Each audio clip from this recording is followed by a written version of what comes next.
जय जुहार मुख्यमंत्री जी। 3 साल पूरा होए के गाढ़ा गाढ़ा बधाई। एक महत्वपूर्ण जी बहुत बहुत उपलब्धि। धन्यवाद। जी जी। आ, ये 3 साल में छत्तीसगढ़ के मुख्यमंत्री भूपेश बघेल युवा मन के काका बन गए हैं। छत्तीसगढ़िया युवा मन से नया रिश्ता जुड़ गए हैं काका के। कैसा लगात है ये नया रिश्ता युवा मन से जुड़ के? वो सबसे पहली बात यह है कि भोपाल में बैठ के छत्तीसगढ़ी मुझे उनको याद है ना, वो ज़्यादा गुतुर लगा थे। और ओकर पर बहुत बहुत बधाई सरज जी। और 3 बछर पूरा हो गए हमारे छत्तीसगढ़ राज्य के कांग्रेस सरकार के, तो ओकर पर पूरा प्रदेश के जनता ला बहुत बहुत बधाई शुभकामना। बहुत विपरीत परिस्थिति में हमन सत्ता संभाले और वो समय बहुत अगर चुनौती रही से किसान मन के ऋण माफ़ी करे के, 25 रुपये क्विंटल में धान खरीदे के, लघु उपज तेंदुपत्ता खासकर 2500 से 4000 रुपये करे के, वो सब काम ला जहाँ 400 यूनिट बिजली बिल आधा करे के, फिर 35 किलो चावल हर परिवार ला दे के, ये ला हमन तत्काल हमन करें। लेकिन आप जाना था कि चुनाव जीते के बाद तुरंत लोकसभा चुनाव, फिर नगरीय प्रशासन चुनाव, पंचायती राज चुनाव, वो साल बीत गया। उस पंचायती राज चुनाव सिराए नहीं रही से और कोरोना धमक गए। ठीक बात है जी।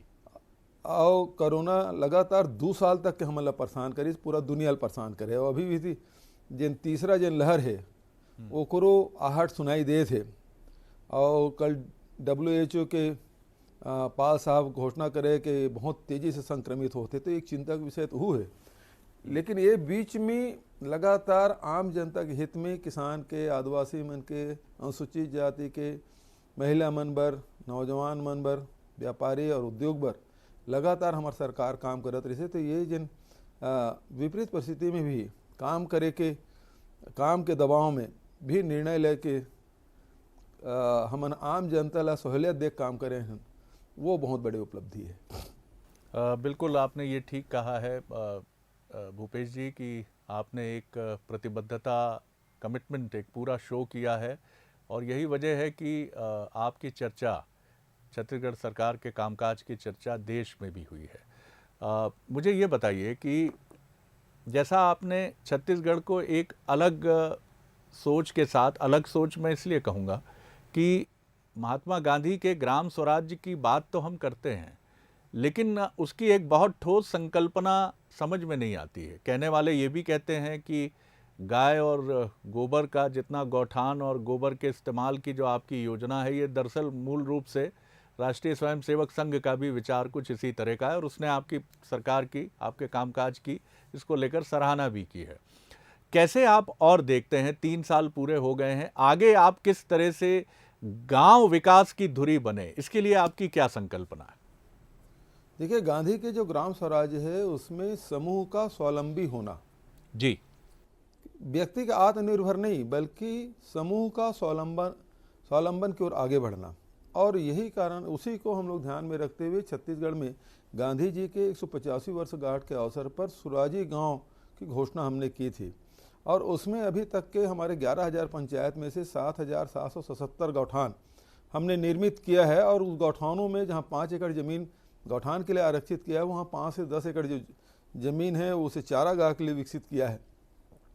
और उसके साथ साथ जो 1 एकड़ ज़मीन, उसमें से रूरल इंडस्ट्रियल पार्क के रूप में हम विकसित कर रहे हैं, ताकि जो गांव में जो हुनरमंद लोग हैं, आदमी वहाँ गांव के लोग 4 महीने किसानी करते हैं, उसके बाद 8 महीने कुछ न कुछ ऐसे काम करते हैं जिससे उसके जो हुनर है, उनकी प्रतिभा है, उसके अनुरूप, चाहे वो बढ़ई का काम है, चौलोहारी का काम है, चाहे और कुछ मिस्त्री का काम है, राजमिस्त्री का काम है, ये सब काम करते हैं। और उसके साथ साथ महिला जो स्व सहायता समूह आज बड़े वर्ग में सामने आई है, उसके लिए भी काम देना, जिसमें वर्मी कंपोस्ट बनाना है, गो कास्ट बनाना है, दिया बनाना है, और साबुन और अगरबत्ती के साथ फिनाइल के तर्ज पे गोनाइल बनाना। और बहुत सारे आपने देखा होगा कि हमने उस गौठानों में अलग अलग समूहों के जो प्रशिक्षण है उसके अनुरूप वहाँ उनको सुविधा देने का प्रयास हमारा रहा है, ताकि हम ज़्यादा से ज़्यादा लोगों को रोजगार दे सकें, अपने पैरों पे खड़ा हो सकें, आय में वृद्धि हो। पूरे देश में आपने देखा होगा कि छत्तीसगढ़ राज्य ही एकमात्र राज्य है जो 2 रुपये किलो में गोबर खरीद रहा है, और इसका लाभ करीब 2.25 लाख लोगों से भी अधिक लोगों को इसका लाभ मिल रहा है, और करीब 110 करोड़ रुपये वितरित भी कर चुके हैं। जी जी, बिल्कुल ठीक है। आपके 2 मॉडल की बड़ी चर्चा होती है। एक तो आपका 2018 का जीत का मॉडल, ये माना जाता है कि उत्तर प्रदेश में कांग्रेस विचार कर रही है कि छत्तीसगढ़ का जो मॉडल रहा चुनाव लड़ने का, उसको हम फॉलो करें। और प्रियंका गांधी जी आपकी शैली को ऐसा भी हम सुनते हैं कि वो काफ़ी उसको एडमायर करती हैं, उसको पसंद भी करती हैं। और आपकी बॉन्डिंग भी उत्तर प्रदेश में प्रियंका जी के साथ हम देख रहे हैं कि काफ़ी अच्छी आगे बढ़ रही है। विकास के मॉडल की तुलना गुजरात से भी की जाती है। तो पहले मैं आपके राजनीतिक मॉडल को समझना चाहूँगा, क्योंकि उत्तर प्रदेश में आपको अहम जिम्मेदारी मिली है। तो उत्तर प्रदेश एक चुनौतीपूर्ण राज्य है भूपेश जी। हालांकि बहुत क्रांतिकारी निर्णय लिया है कांग्रेस ने, प्रियंका जी ने, कि 50% टिकट्स आप वहाँ पर आधी आबादी को देंगे।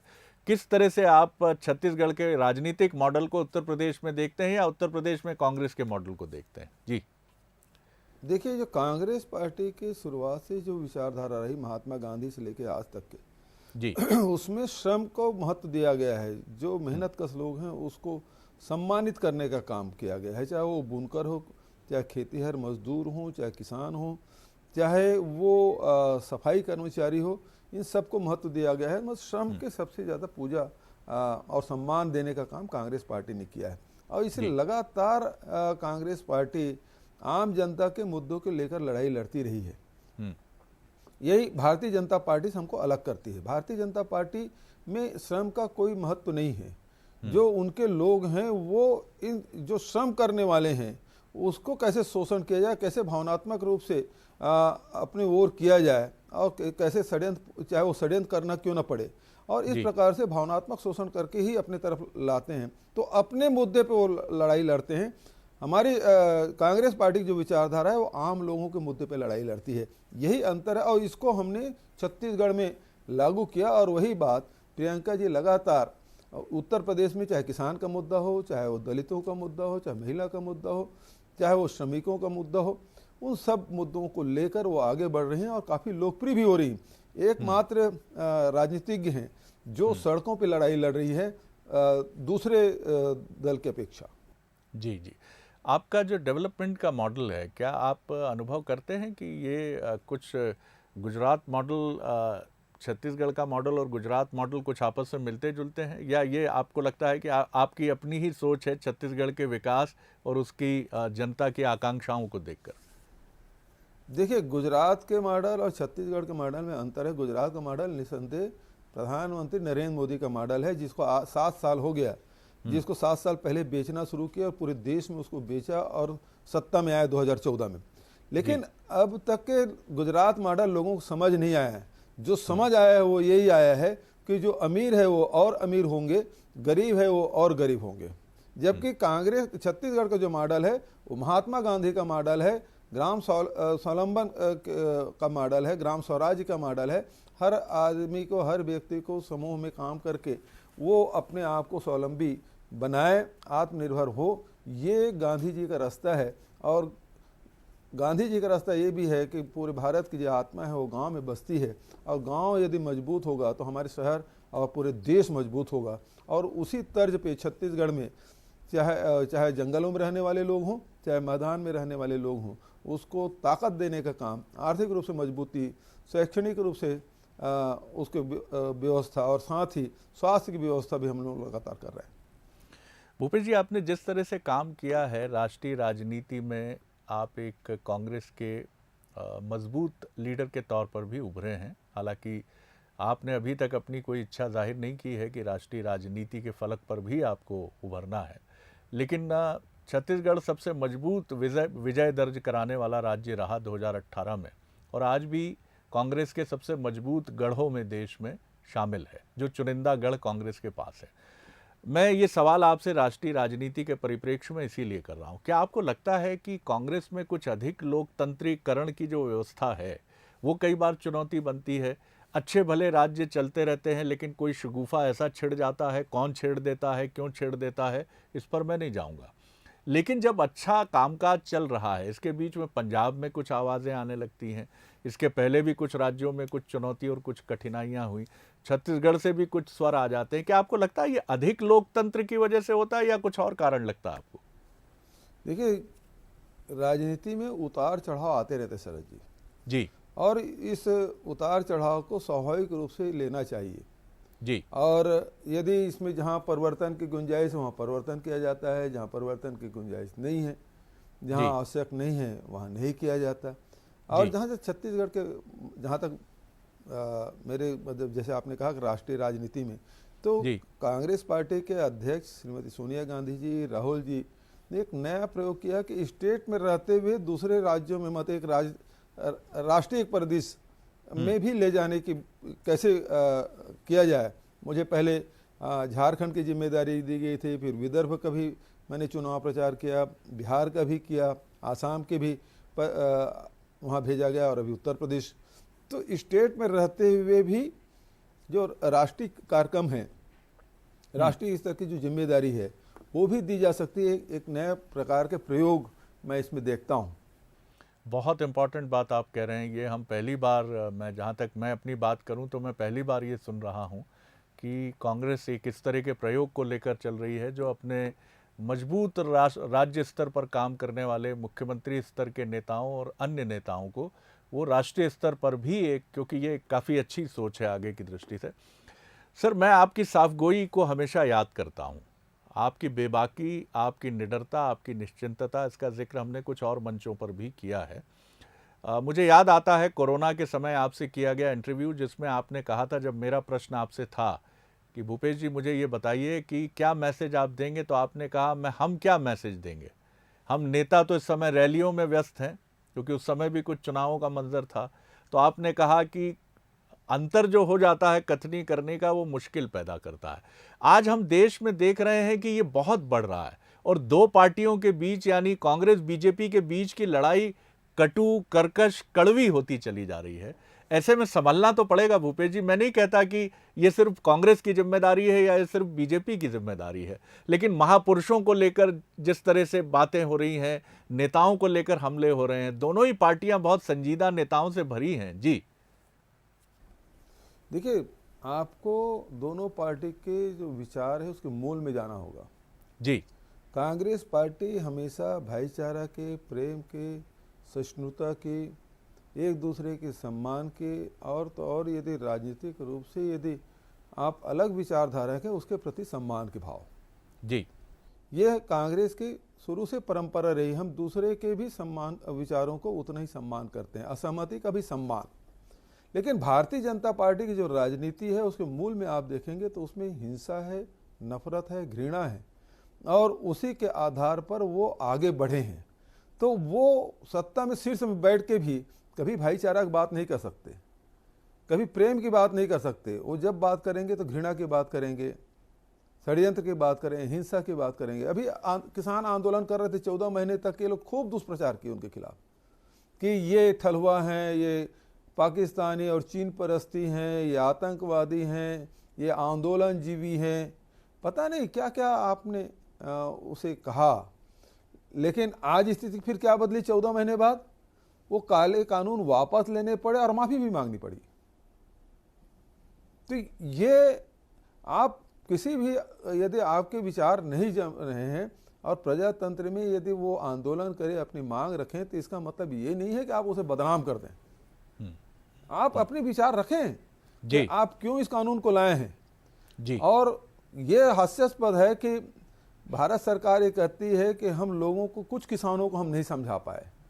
पूरे देश के किसान, उसमें समझाने वाली जैसी बात क्या है? किसान तो केवल एमएसपी मांग रहा है, उसको समर्थन मूल्य में खरीदी की गारंटी। हमारे छत्तीसगढ़ में हम गारंटी के साथ खरीदी कर रहे हैं, और न केवल गारंटी दे रहे हैं बल्कि राजीव गांधी किसान न्याय योजना के तहत प्रति एकड़ 9,000 रुपए दे रहे हैं। जी, तो फिर भारत सरकार क्यों नहीं दे सकती? जी, यही बात तो किसान कह रहे हैं। जी।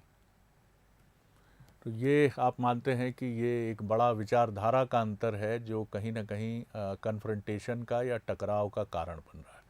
सर, एक चीज़ मुझे ये भी बताइए कि मध्य प्रदेश में आपके वरिष्ठ साथी और पूर्व मुख्यमंत्री पीसीसी चीफ कमलनाथ जी कहते हैं कि मेरी लड़ाई बीजेपी से नहीं है, मेरी लड़ाई बीजेपी के मजबूत संगठन से है। आपने जिस तरह 2018 का चुनाव लड़ा, आपके साथियों ने, चाहे मैं तमाम उन नेताओं की बात करूं जो कंधे से कंधा मिलाकर खड़े रहे, टीएस सिंहदेव जी की बात करूं, गृह मंत्री जी ताम्रध्वज जी की बात करूं, चरणदास महंत जी की बात करूं, आपने संगठन को एकजुट करके एक मॉडल भी प्रस्तुत किया कि नहीं, संगठन कैसे मजबूत हो सकता है। क्या आपको लगता है कि जब पीके प्रशांत किशोर कहते हैं कि जो ट्रेंड दिख रहा है दशकों तक बीजेपी रहेगी और कारण मजबूत संगठन, तो मजबूत संगठन कैसे हो कांग्रेस का? देखिए, कमलनाथ जी ने जो बात कही कि उनके लड़ाई उन भारतीय जनता पार्टी स्वाभाविक रूप से वो कहेंगे ही, और लेकिन कांग्रेस जो है वो संगठन के मजबूती के साथ साथ आम जनता के विश्वास जीतने का काम हम लोगों ने किया, और उसके कारण से हमको सफलता मिली। तो सबसे बड़ी बात यह है कि जनता का विश्वास जीतना, वो भी संगठित होकर। जब तक के संगठित होकर एक प्रयास नहीं करेंगे, आपको सफलता आपके संदिग्ध होगी। दूसरी बात प्रशांत किशोर जी की बात है, तो प्रशांत किशोर जी पैसे के लिए काम करते हैं जी। कभी भारतीय जनता पार्टी के लिए काम करते हैं, कभी तृणमूल के लिए करते हैं, कभी कांग्रेस के लिए करते हैं, कभी जेडीयू के लिए करते हैं जी। वो कोई निश्चित विचारधारा के व्यक्ति तो है नहीं जी। जिसने हायर किया उसके लिए काम करेंगे, वो उपलब्ध है पैसे के लिए। तो आज सवाल यह है कि प्रशांत किशोर जी जो वक्तव्य दे रहे हैं, कोई बयान दे रहे हैं, तो वो किसके लिए काम कर रहे हैं, किसके कहने पे बात कर रहे हैं? अभी तक ये था कि जिसके साथ थे वो स्पष्ट दिखाई देता था जी। और इसीलिए मैंने किसी इंटरव्यू में कहा भी कि जो भारतीय जनता पार्टी के खिलाफ में जाते हैं या केंद्र सरकार के खिलाफ में यदि कोई बात करें, तो तुरंत जो सेंट्रल एजेंसी है, चाहे आईटी है, ईडी है, डीआरआई है और दूसरी एजेंसी हैं, वो सक्रिय हो जाती है जी। लेकिन इतने विरोध के बाद भी प्रशांत किशोर जी के खिलाफ क्यों जांच नहीं हुई? ये एक बड़ा सवाल है। ये क्या रहस्य है जी? ये हम लोगों को जानना चाहते हैं।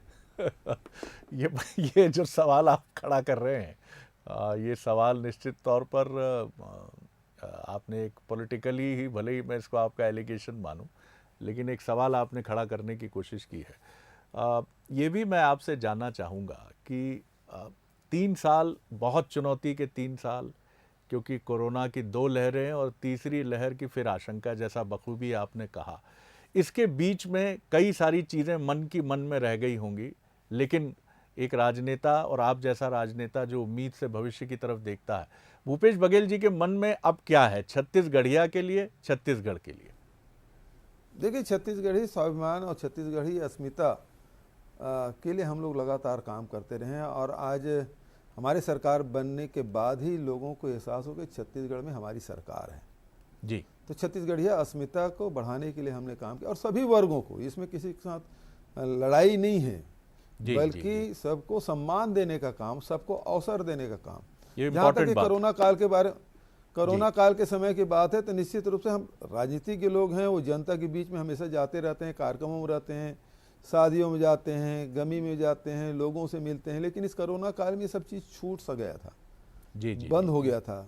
हमको फिर से जब जनता के बीच में जाते हैं तो बहुत सारी चीज़ उनसे सीखने को मिलता है, बहुत सारी बात बताते हैं, बहुत सारी समस्याओं के बारे में बहुत अच्छे सुझाव भी आते हैं।